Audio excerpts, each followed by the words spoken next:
Oui, donc aujourd'hui, ça fait 57 ans que il y a eu,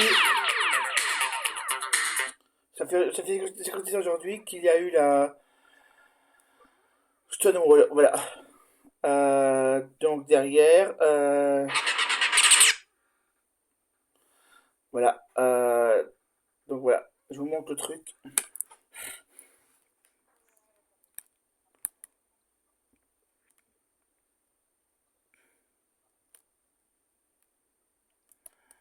Voilà, il y a eu Martha P. Johnson qui a fait partie des personnes tranches, qui a participé à Stonewall, voilà, qui est morte depuis, mais bon, voilà. Donc le début commence par un bar LGBT à Stonewall, donc aux États-Unis, de la ville de Stonewall, voilà. Donc derrière, les flics sont entrés. Euh, il y a eu la bagarre. La police a embêté personne LGBT en Stonewall, ce qui a fait qu'il y a eu la bagarre pendant 1 ou 2 jours. Et c'est comme ça que Stonewall est né, quoi. Donc bravo à eux, bravo à leur soutien, et puis continuer le combat contre le fascisme, et voilà. Voilà, et puis stop au FAF, stop à l'extrême droite, stop à la haine, stop à la LGBTphobie, stop à l'homophobie, stop à la lesbophobie et la transphobie, voilà. Je rappelle que tout ça a été délépilé par la loi, voilà, et que derrière, donc, voilà, donc, voilà. Et que derrière, donc il y a Marsha P. Johnson qui était donc une personne tranche, des personnes voilà, qui se sont battues, qui se sont en tout cas, qui ont défendu les personnes LGBT voilà, à ce moment-là, le 28 juin 1969, voilà. Donc bravo à elle, et puis quoi d'autre à part ça?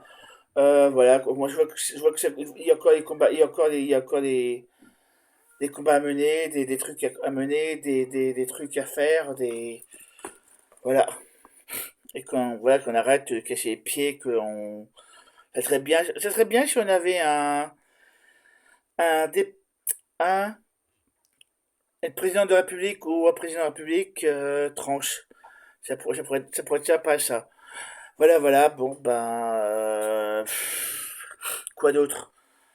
Voilà, quoi derrière? Bon, ben, voilà, c'est vrai que ça ferait bouger le monde, voilà. C'est vrai que peut-être certains seraient paumés.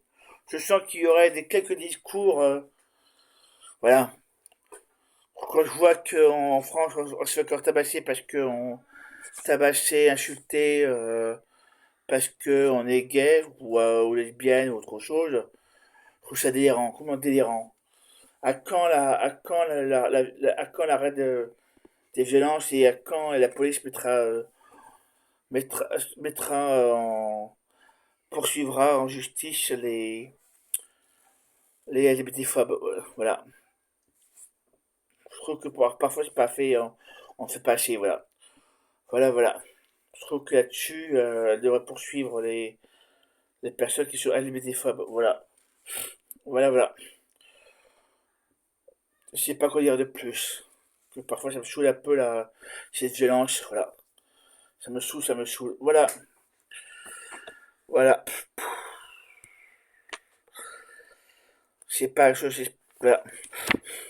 Voilà. En tout cas, et sinon, en parlant de politique et personnes LGBT, l'affiche de Paris sur la Pride de Paris, waouh, elle est 0, quoi. 0 sur 0. 0 sur 10, quoi. Voilà. Voilà. Bon, bah c'est tout, quoi. J'en fais une affiche qui n'a, voilà. J'ai fait un article, j'ai fait une vidéo là-dessus.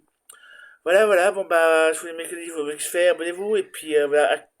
Si, la question que je peux se poser, c'est à quand un président, à quand une personne LGBT en tant que présidente de la République, par exemple, une femme trans, une personne trans, ou une personne lesbienne, LGBT, à la tête de la République. Voilà, ça serait pas mal, ça ferait un gros changement. Voilà. Un peu trop de mecs, voilà. Un peu trop de mecs à mon goût. Voilà. Voilà. C'est tout, c'est tout. C'est la seule critique qu'on pourrait faire un peu intelligente et puis qu'on pourrait, voilà, un peu critiquer, voilà. Je pense qu'il faut faire aussi, il faut tous faire, je pense qu'il faut même, voilà, il y a certains qu'on doit faire un peu toute notre introspection là-dessus. Voilà, voilà. On peut apprécier les gens et trouver que parfois, c'est très bien il y a quelques personnes LGBT qui se présentent pour les présidentielles. Voilà, voilà. Bon ben, je vous dis mercredi, ce que je fais. Abonnez-vous.